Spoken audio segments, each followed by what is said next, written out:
A distinctive chapter in British military history. The Pink Panthers, the British military formerly possessed a fleet of pink Land Rovers that were lovingly referred to as the Pink Panthers. Despite the fact that pink may not seem like a fitting hue for combat military vehicles, the two most popular colors for military vehicles are khaki and beige.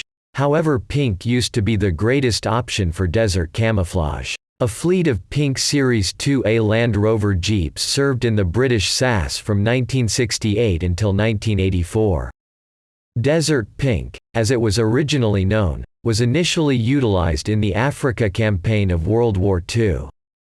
However, British experts later verified that it was the best suited camouflage hue for the desert. The Pink Panthers or Pinkies were their nicknames. According to legend, the Pink Panther vehicles were developed as a result of the World War II discovery of an airplane accident in the North African desert. After years of exposure to the weather, the metal had begun to become pink, and SAS personnel noted that the hue did a wonderful job of concealing the catastrophe. The pink color rendered the fallen jet nearly invisible from a distance until you were really close to it. The Pink Panthers were specifically created for covert operations in the Omani deserts because of how well they merged in with the surrounding sand dunes. Sadly, just 20 of the 72 Series 2A Land Rovers the SAS bought in the early 1960s are thought to still exist today.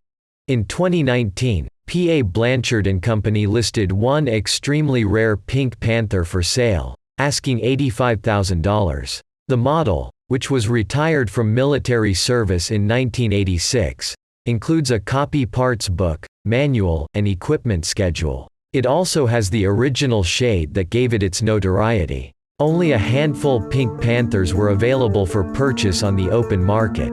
The remainder were held in private collections and museum displays. Thanks for watching. Don't forget to share and comment.